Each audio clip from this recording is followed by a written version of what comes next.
Hello everyone, kumusta po kayo uli? Nandito na naman ako.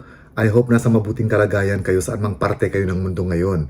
At isang magandang umaga, magandang hapon o magandang gabi saan mang sulok kayo ng mundo ngayon. So lumabas nga sa balita na parang tinutukoy ng balita na si Nadia Montenegro, kung kilala ninyo, isa siyang dating artista na sikat din dati. Ngayon, itong si Nadia Montenegro ngayon, isa siyang political affairs officer sa opisina ni Senator Robin Padilla sa Senado. Medyo hindi maganda yung balitang lumabas sa kanya ngayon dahil ayon sa balita, may lumalabas na isang investigative report na galing mismo sa Office of the Sergeant at Arms ng Senado o yung OSAA na kung saan sinasabi nga dito sa report na ito at tinutukoy sa report na ito na si Nadia Montenegro ay gumagamit ng damo o marijuana sa loob mismo ng Senado dun sa comfort room ng pambabae. So nangyari daw ito hindi lang minsan, hindi lang nitong August, kung hindi nung July pa. Twice daw ito nangyari. So ayon sa OSAA personnel, nakatanggap daw siya ng tawag na may kakaibang amoy damo na nanggagaling nga dun sa female's comfort room na malapit sa opisina mismo ni Senator Robin Hood Padilla. So nung chinek daw niya, sabi ng personnel dun sa kanyang report, naamoy daw, nandun yung amoy na talagang hawig na hawig sa amoy ng damo o ng marijuana. Pero ang problema, walang tao na nandoon. Kung hindi, yung amoy lang, kumbaga yung naiwang amoy lang ang nalanghap nung nag-check. And then, naulit na naman daw ito nitong August. So nitong August, ganun na naman nakatanggap naman sila ng report na meron ngang kakaibang amoy na nanggagaling dun sa female's comfort room or sa ladies' comfort room. Doon din mismo, sa the same comfort room na kung saan nung July, ayun din ang itinuturong comfort room na may kakaibang amoy nga na amoy damo. But this time, nung chinek daw niya, ang taong na nandoon lang sa comfort room na yun ay si Nadia Montenegro. So nung tinanong niya si Nadia Montenegro, natural, wala naman siguro talagang magnanakaw na aamin. Although hindi ko sinasabi na confirm na si Nadia Montenegro nga ay gumagamit. Pero nung tinanong si Nadia Montenegro, natural, i-deny niya. So dininay niya, pero sinabi daw niya dun sa personnel na meron siyang vape sa bag niya. So yun lang yung sinabi niya. So ngayon, pinapaimbestigahan ito ng Senate President na si Chis Escudero at nagpadala rin siya nitong investigative report na ginawa ng OSAA. Pinadala niya ito sa opisina mismo ni Senator Robin Hood Padilla. So hindi pa natin alam kung anong magiging aksyon ni Senator Padilla tungkol dito. Pero kung ako naman si Nadia Montenegro, kung talagang gusto kong patunayan na talagang malinis ako sa ibinibintang sa akin, pwede naman siguro akong magpa-drug test, di ba? Ganun na lang siguro kung talagang gusto niyang maproteksyonan niya si Senator Robin Hood Padilla. Kasi nga may lumalabas din ng mga balibalita ngayon na parang siguro, baka parang alam na natin sa politika, pag mga ganyan, mayroong mga smear campaign, may mga planted evidences, baka mga ganun yung lumalabas ngayon ng balita.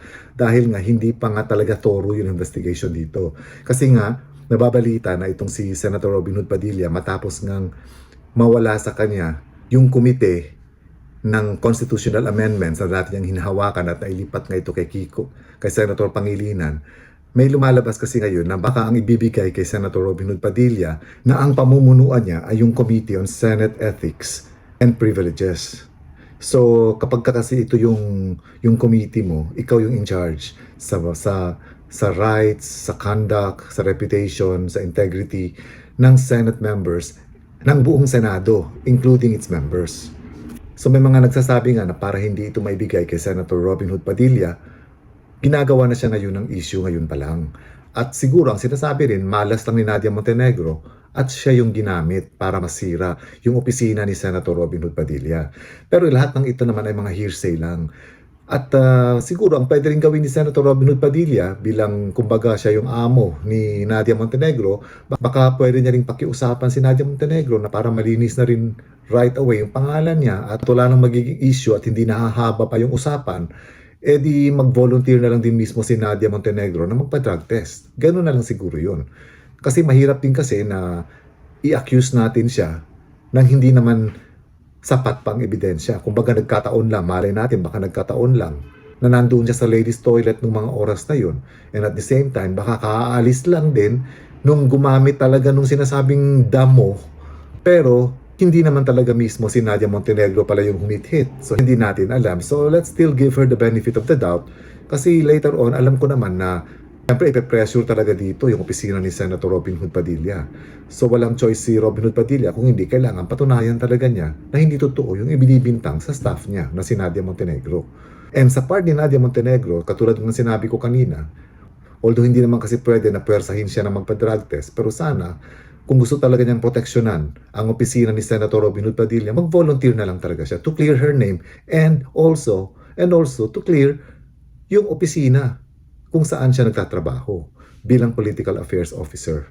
So magantay-antay tayo kung anong magiging update nito, kung talaga nga bang gumamit at humit-hit itong si Nadia Montenegro sa ladies comfort room ng isa sa mga comfort room sa Senado.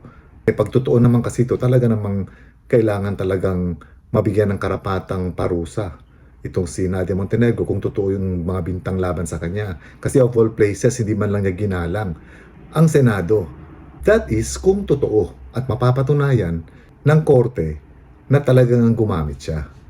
But for now, wala pa naman, puro pa naman mga hearsay, puro pa naman mga sabi-sabi, at wala pa namang official statement din yung opisina ni Senator Robin Padilla tungkol dito sa issue na ito. So might as well magantay na lang muna tayo. At hanggang dito na lang muna mga kaibigan. Let's hope na yung mga taong pinagkakatiwalaan natin at iniluklok natin sa kanilang mga pwesto ay gawin ang mga dapat nilang gawin para sa ikauunlad ng bayan at magiging mabuti silang ehemplo para sa ating mga mamamayan. Hindi lamang itong mga senador, kung hindi mismo kasama na rin yung mga staff nila. Dahil dala-dala ng mga staff nila yung pangalan ng opisina kung sino man yung pinagsisilbihan nilang senador. And once again, maraming salamat sa inyo. Ingat po kayo lagi and God bless.